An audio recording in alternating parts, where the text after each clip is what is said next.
ತರುವಿನ ನೆರಳು ಕೊಡುವಂತ ಸುಖವು ಕೊಡುವನು ಕೃಪೆಯ ದಿನವು. ಸ್ಥಿರ ಇರುವ ಮನ ಎನಗಿರಲಿ ಶರಣಾಗತಿ ಎಂದು ಬರಲಿ. ಭಗವಂತನ ಪ್ರಿಯ ಮಗನಿವನ ಸಾರಿ ಬದುಕು ಇರಲಿ.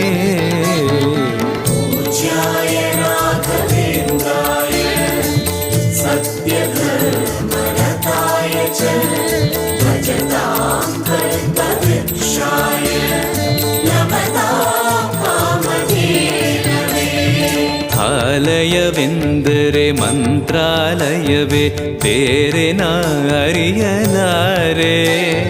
ರಾಜನು ಎಂದರೆ ಶ್ರೀ ಗುರುರಾಜನೇ ಮತ್ತು ನಾ ತಿಳಿಯಲಾರೆ. ಆಲಯವೆಂದರೆ ಮಂತ್ರಾಲಯವೇ